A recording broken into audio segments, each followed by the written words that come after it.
예, 오늘 그래서 우리 고별 기도 부분 이렇게 살펴보도록 하겠습니다. 우선은 세 부분으로 나눠져 있다라고 말씀하시죠. 고별 기도도 세 파트로 나눠져 있습니다. 그래서 17장이 되겠는데 요한복음 17장 1절에서 8절까지는 예수님 자신을 위한 기도가 있고 그 다음에 9절에서 19절까지는 예수님을 따르는 12제자들을 위한 기도, 그 다음에 뭐 꼭 12제자들만이 아니라 예수님을 따르는 그 당시의 제자들을 위한 기도가 되겠고, 그 다음에 세 번째는 20절에서 26절까지는 미래의 제자들, 즉 우리까지 포함한 이 사람들을 위한 기도, 이렇게 해가지고 고별 기도가 세 부분으로 나누어져 있다라고 이렇게 말씀하십니다. 우선 예수님 자신을 위한 기도에서는 예수님이 곧 시작될 십자가의 길을 잘 걸어갈 수 있도록 도와달라고 아버지께 청하시는 내용이 이렇게 있는 것이죠.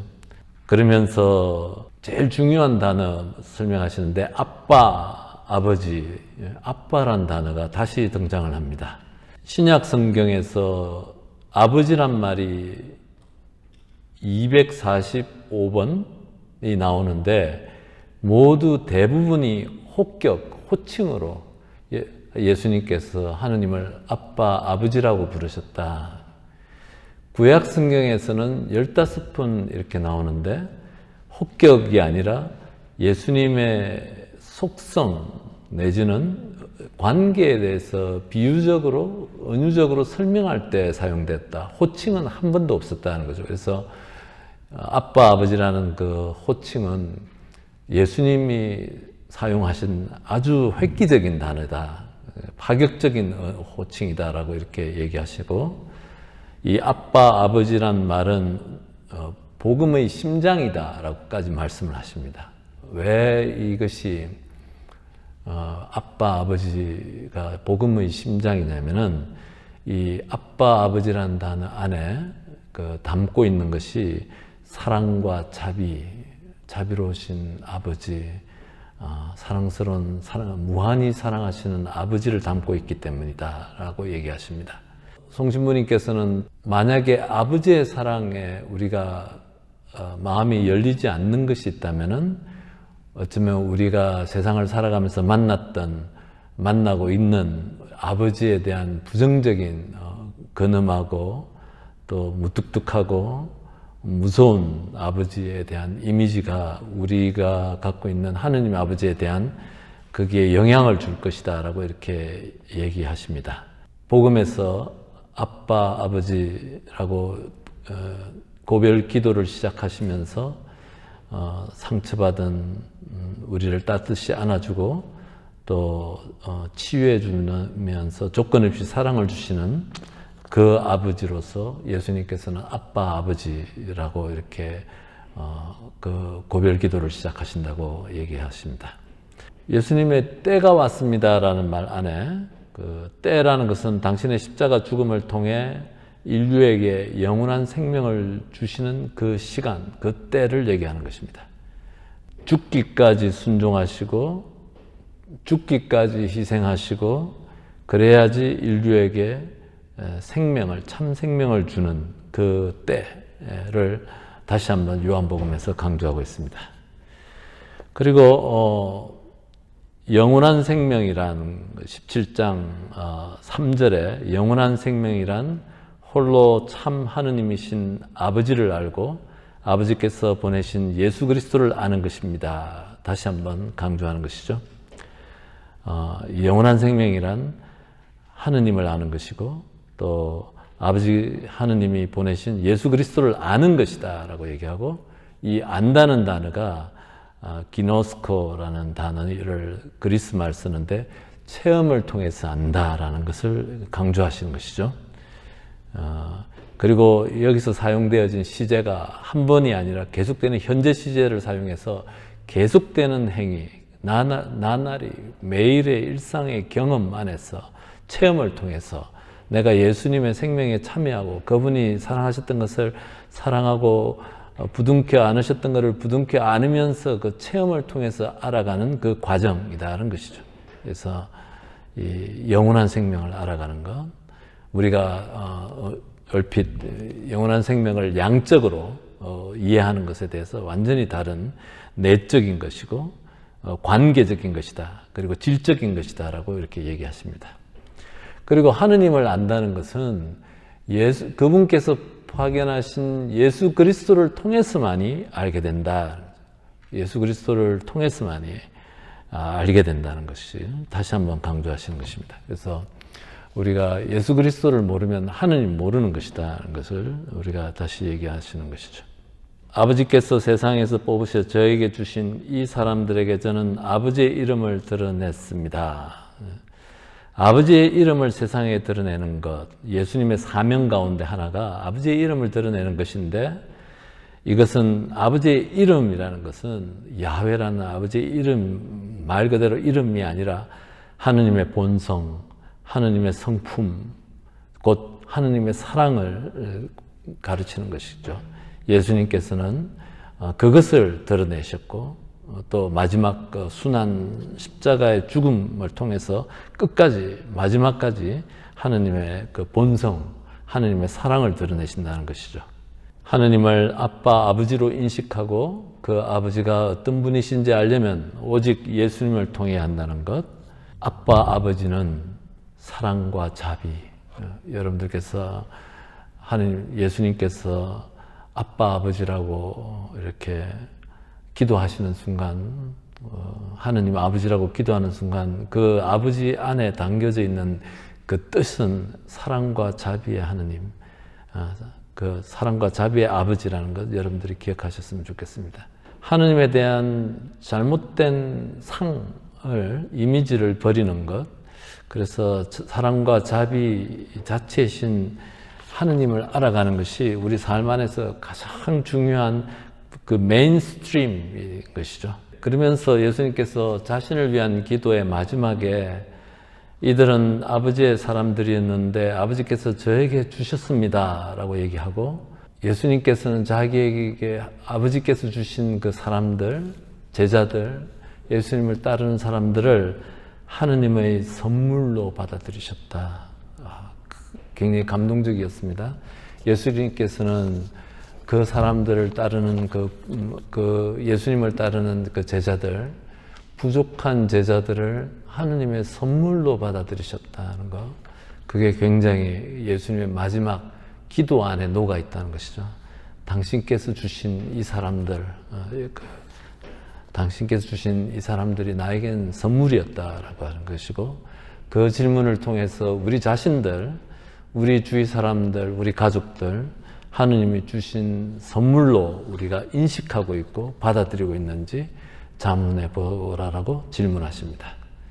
그것이 이제 이 첫 번째 파트, 예수님께서 고별 기도 가운데 자식이 자신을 위해서 기도하실 때 담겨져 있는 그런 내용들이고, 이 내용들 안에 예수님의 마지막 마음이 담겨져 있다는 것입니다. 그래서 여러분들께서 이 부분을 다시 읽으실 때 그 예수님의 마음, 죽음을 앞두신 예수님의 유언과 마음이라는 것으로서 읽으시면 좋을 것 같습니다. 그리고 고별기도의 두 번째 파트는 제자들을 위한 기도입니다. 세상에 남겨질 제자들, 12제자를 포함한 제자들이겠죠. 특별히 기도하신다. 이 제자들은 결국은 이 세상에 나가 생명을 선포하는 복음을 나누어야 되는 제자들인데, 그 제자들을 위해서 기도하는 것이죠. 그러면서 첫 번째가 이들도 우리처럼 하나가 되게 해 주십시오라고 기도하십니다. 하나가 해달라는 예수님의 기도가 모두 4번 나오는데, 첫 번째는 제자들의 일치를 위한 기도가 1번이고, 나머지는 미래의 제자들, 즉 우리들의 일치를 위한 기도가 3번이 나온다고 합니다. 첫 번째 제자들 일치를 위한 기도의 배경이 되는 것은 이제 송몽호 신부님이 그 성서학자로서 이렇게 말씀하시는 것이죠. 초대교회 안에, 유한 공동체 안에 발생한 교리상의 대립과 분열 조짐을 막기 위한 것이다. 이 말이 뭐냐면은 초대교회 때 그 예수님을 바라다 보는 다른 시각들이 있었거든요. 그래서 그 안에는 제일 중요한 그 다른 시각이 영지주의자들일 텐데, 초대교회가 그 영지주의와의 그 치열한 싸움이 있었던, 교리상의 다툼이 있었고, 그것이 요한복음 안에 공동체 안에도 스며들어 있었기 때문에 바로 그 하나가 되게 해주십시오라는 그 4번의 기도 가운데 첫 번째 기도가 바로 이 제자들의 분열을 막기 위해서 말씀하셨다, 이렇게 얘기하는 것이죠. 참고로 영지주의자들은 육신과 물질을 사악한 것으로 보고 영적인 것만 중요한 것으로 바라다 보고, 그렇기 때문에 하느님께서 인간의 그 한계를 갖고 죄와 또 병에 물들기 쉬운 육신을 갖고 온 것을 이렇게 온전히 받아들이지 않았던 것이죠. 그래서 영지주의, 영적인 것만 가치롭다라고 본 그런 여러 부류가 있는데, 그 대표적으로 그렇게 얘기할 수 있겠습니다. 그래서 영지주의자들의 그 목소리에 반대해서 하나가 되게 해달라는 그 교회의 바람이 그 첫 번째 하나 되게 해달라는 기도 안에 있었고, 그 다음에 3번의 기도는 미래의 제자들, 즉 우리들을 의미하는 것이죠. 우리들의 일치를 위한 기도가 3번이 있다. 우리의 일치라는 것이 뭐냐면은, 첫 번째는 우리가 사도들과 일치하기를 바라는 것이죠. 사도로부터 이어오는 교회를 믿사오며 라고 얘기하는데, 사도들과 일치해야 된다. 사도들의 신앙 체험과 일치하는 것을 예수님의 그 고별 기도 안에 담고 있다는 거다. 하나 되게 해달라는 말 아래는. 그러니까 이 사도들의 신앙과 전혀 상관없이 나만 내가 생각하는 그 신앙이 있을 수 있거든요. 그래서 그 사도들의 전통과 일치하기를 바라는 그 기도가 들어가 있고, 또 하나는 우리가 또 제자들, 미래의 제자들이 서로 사랑함으로써 하나가 되기를 바라는 것이 같이 이렇게 들어가 있다라고 말씀하십니다. 제자들이 일치하게 해달라는 예수님의 간청은 악마를 의식해서 나왔다라고 말씀하신다. 우리가 주님의 기도 안에서 우리 맨 마지막 악에서 구하소서라는 말은 여러 악이 아니라 악마를 의식해서 이 일치를 파괴하고 분열을 일으키고 하는 것은 예수님께는 이거는 악마, 사탄의 작용이었던 것이고, 그래서 주님의 기도 안에도 악에서 구하소서라는 말은 악마로부터 우리를 구하소서라는 그 바람이 들어가 있다라고 이렇게 말씀하십니다.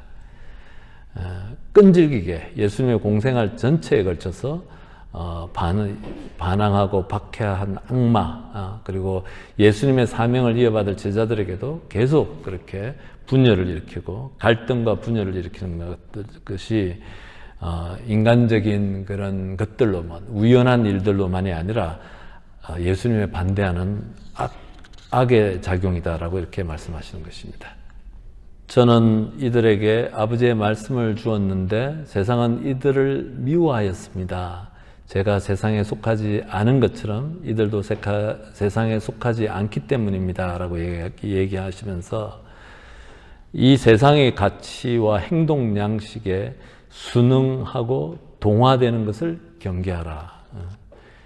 우리가 이 세상 안에서 그리스도인으로서 빛과 소금으로서 살아야지 세상의 가치와 행동 양식에 동화되고 순응해가는 것을 경계하라는 것이고, 예수님께서 제자들을 이 세상에서 별도로 세웠지만 그렇지만 그 세상과 단절하는 것을 의미하는 것도 아니고, 또 별도로 세웠다는 그 안에는 순응과 동화하는 것을 늘 경계해야 된다라고 또한 이렇게 말씀하십니다. 단절된다는 말 안에 제가 개인적으로 느끼는 것은 늘 교회가 내가 갖고 있는 한 세트의 그 진리 체계, 교리 체계, 말씀의 그 여러 가지 체계를, 이것들을 열심히 다른 사람들에게 가르치려고 하는 것이 아니라 다른 사람들의 삶, 비록 그분이 신자가 아니다 하더라도 그분들이 살아온 그 삶의 곳곳에 하느님의 손길이 있고, 그 손길을 발견해주고 인정해주고 또 긍정해주고 하는 것, 공감해주고 하는 것들이 포함된다고 생각됩니다. 단절이란 말은 그 사람의 삶 안에서 일어났던 하느님의 섭리는 전혀 우리가 관심도 없고 그냥 내가 갖고 있는, 우리 가톨릭 교회가 갖고 있는 진리 체계만 너 외워야 돼, 받아들여야 되는 것들을, 이런 것도 일종의 단절이라고 저는 생각합니다. 그래서 이 단절된 삶, 세상 안에서 우리가 세상 속에서 살면서도 단절된 것으로 살아갈 수 있다는 것이죠. 세상 안에서 세상을 거슬러 살아가려면 하느님 앞에 머물러 있는 절대 고독의 시간, 기도하는 시간이 필요하다라고 얘기하시면서 익사하는 오리 얘기를 하시는 것이죠. 오리도 익사를 한다. 물에 빠져 죽는다. 왜냐하면 깃털에 끊임없이 기름을 발라줘야 되는데 기름을 바르지 않으면 오리도 물에 빠져 죽는다 얘기를 하면서 그리스도인이 이 세상 안에서 살아가면서 주님의 뜻을 찾기 위해서 기도하는 시간, 고독한 시간, 침묵의 시간이 필요하다는 것을 다시 한번 강조하십니다. 악에서 지켜주십시오라고 한 거, 아까 얘기했던 악마, 디아블로스, 사탄을 가리키는 얘기다 하는 것이죠. 주님의 기도, 마지막에 악에서 구하소서라는 말도 그 말이다. 그리고 사탄, 악마는 우리를 하느님에게서 떼어놓는 자, 우리를 예수님께 다가가지 못하게 하는 자들을 의미하는 것입니다. 이것이 교회 밖에도 있고 이 세상 안에도 있지만 교회 안에도 많이 있다는 것을 우리가 기억해야 되는 것입니다. 교회 안에서 우리가 쉽게 안주하게 될 때 우리는 하느님을 찾는 것이 아니라 인간관계를 찾게 되고 또 나의 만족을 찾게 되면서 하느님을 멀리하게 할 수 있는 것이죠. 제자들의 성화를 위한 기도 이렇게 있는데 이들을 진리로 거룩하게 해주십시오 라고 이렇게 얘기하는 것이죠. 거룩함은 신분의 거룩함과 행위의 거룩함이 있다. 신분은 우리가 세례로 하느님 백성이 되어지는 것을 우리가 신분이 거룩하다라고 얘기할 수 있겠고, 성도라는 말 쓰기도 하고, 그리고 또 행위는 예수님께서 사랑하시는 그 행위들, 성덕의 차원에서 우리가 그 도덕적 차원의 거룩함들, 예수님께서 하셨던 것들, 그 행위를 본받고 닮음으로써 우리가 이룰 수 있는 행위의 거룩함이 있다라는 것이죠. 무엇이든 간에 거룩할 성자, 우리가 성인이라고도 얘기하고 성교회라고도 하고 또 모든 성자를 부를 때는 그 인간 자체가 거룩하지 않습니다. 성스럽지 않죠. 근데 그 안에 하느님의 영이 있을 때, 하느님의 모습을 닮은 사람들이 있을 때 우리는 그것을 거룩하다라고 얘기할 수 있는 것이죠. 미래의 제자들을 위해서 기도하십니다. 저는 이들만이 아니라 이들의 말을 듣고 저를 믿는 사람들을 위해서도 기도를 합니다. 이렇게 얘기하시면서 미래의 제자들 얘기하시는 거죠. 우리를 포함하는 것입니다. 그것이 예수님의 고별 기도 안에 이렇게 있는데, 우선 아까 말씀드렸듯이 사도들과 우리의 일치, 그러니까 먼 훗날 전에 들은 신앙을 전에 들은 사람들, 우리 같은 사람들이 어떻게 사도들의 신앙 체험들, 신앙 전통들과 일치할 것인지에 대한 얘기를 하는 것입니다. 사도들을 통해서 복음의 전통이 지속되기를 바라신 그 마음이 이렇게 있는 것이죠. 사도로부터 이어내려오는 교회라는 말이 갖고 있는 그 의미인 것이죠. 그래서 우리가 교회 전성과 또 교회 계시의 원천이 되는 성서와 전성 두 가지 얘기를 하는데, 성서도 교회 전성의 결과물이다라고 얘기할 수도 있겠고, 또 전성도 어떻게 보면 말씀의 또 결과물이기도 하는 것이죠. 서로가 연관되어져 있다라고 생각합니다. 이런 것에 성경과 전성, 교회 전통에 상관없이 우리가 그냥 내 마음속에 내 생각하는 하느님을 믿고, 또 누가 이렇게 우리가 그런 거를 사적 계시라고 하는데 누가 이런 거 신앙 체험을 했더라 해가지고 몰려가서 듣고 하는 것들, 여기에 굉장히 위배되는 것들이고, 그것은 잘못하면은 오류에 빠지기 쉽다는 것이죠. 그래서 사도들의 전통에 충실하는 것, 그것이 가톨릭 교회가 2000년 동안 내려오면서 늘 교회가 위기가 닥치고 할 때, 교회 개혁을 하고 할 때 늘 어디로 돌아가냐면은 사도들의 초대교회로 돌아가는 겁니다. 사도들의 전통이 우리의 출발점인 것이죠. 그래서 사도들의 신앙인가라는 질문을 우리가 늘 하게 되는 것입니다. 그래서 예수님의 고별 기도 안에 사도들의 신앙 전통과 일치하게 해달라는 기도가 들어가 있고, 우리 모두가 또 하나 되게 해주십시오. 우리가 하나인 것처럼 그들도 하나가 되게 하려는 것이다. 예수님께서는 3번이나 우리가 하나 되게 해달라고 기도하셨는데, 그 이유가 첫째, 예수님은 우리가 하나 됨을 통해서, 우리 안에서 일치하는 모습을 통해서, 서로 사랑하는 모습을 통해서 예수님이 하느님 아버지로부터 파견되어진 것을 이렇게 알게 하려는 것이다 라고 이렇게 말씀하십니다. 우리가 하나 되는 모습은 바로 예수님을 증거하고, 즉 예수님이 하느님으로부터 진리의 권원이신 하느님으로부터 파견되어지신 것을 갖다가 세상이 알게 되긴 된다는 것이죠.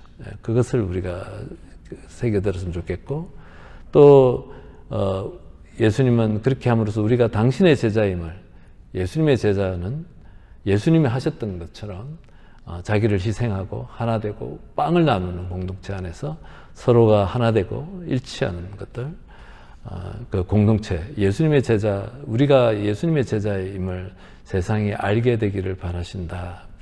그 마음이 녹아 있습니다. 하나가 되려면, 우리가 서로 하나가 되려면 먼저 아버지 하나님과 그리스도 예수님 안에 머물러야 한다라고 말씀하십니다. 인간적인 능력으로, 인간적인 성격으로 하나 되지 않습니다. 절대. 어느 기간 동안은 하나 되겠죠. 근데 인간이라는 존재가 참 묘해서 얼마 시간 지나면 그거조차도, 그렇게 예뻐 보이던 사람도 더 이상 예뻐 보이지 않고, 그렇게 좋아 보이던 사람도 더 이상 좋아 보이지 않는 거 많이 경험해 보셨죠? 그래서 이 하나 된다는 것의 원천은 바로 하느님 아버지고, 또 하느님 아버지와 하나 되는 것은 예수 그리스도와의 일치다.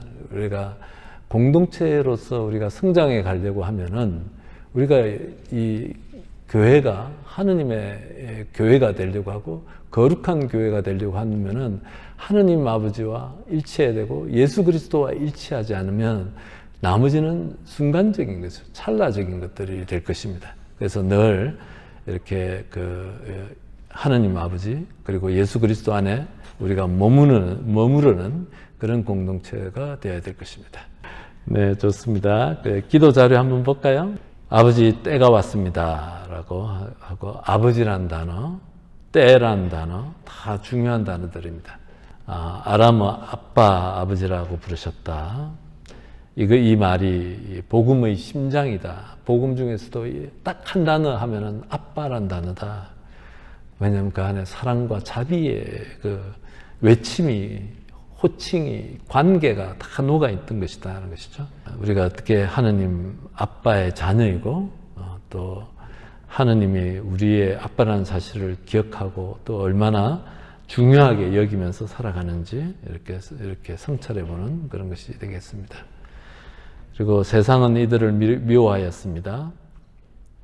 이들도 세상에 속하지 않기 때문입니다 라고 이렇게 하는 그 기도 여러분들 읽어보시고, 우리는 어떻게 살아야 세상 가치에 순응하거나 동화되지 않고, 이 세상의 가치는 점점 더 물질화되고, 그죠? 개인화되고 이기적으로 되고 나만 생각하게끔 하는 문화 같지 않습니까? 저는 점점 더 그렇게 느껴지고 있습니다. 그 안에서 우리가 어떻게 빛과 소금의 역할을 하고 그리스도인으로서 우리가 살아갈 수 있는지, 우리 이런 것들 성찰들 좀 해보고, 어쩌면 우리는 벌써 이 세상의 가치에 무릎 꿇고 포기하고 그냥 적당히 타협하고 살고 있지는 않는지 우리가 돌아볼 수도 있겠습니다. 그리고 기도 3번째는 그들이 모두 하나가 되게 해주십시오. 하나 되다는 말, 우리가 초대교회의 그 사도들의 전성과 일치하는 것들, 사도로부터 내려오는 그 신앙과 일치하는 노력도 들어가지만 우리가 서로 하나 되는 것들, 그래야지 내가 하느님 아버지의 자녀가 되고 또 예수님의 제자가 된다는 것들 우리가 이렇게 기억하시면 되겠습니다. 자주 우리는 우리의 이기심과 나만 바라다 보는 것, 그리고 이런 것들, 경쟁, 이런 것들로 사람들의 관계가 파괴되고 또 일치를 이루지 못하는 경우가 종종 자주 있습니다. 그래서 우리가 좀 이렇게 살펴보면 좋겠습니다. 좋습니다. 오늘 이렇게 마치겠습니다. 다음 주에 뵙도록 하겠습니다. 영광이 성부와 성자와 성령께, 성부와 성자와 성령의 이름으로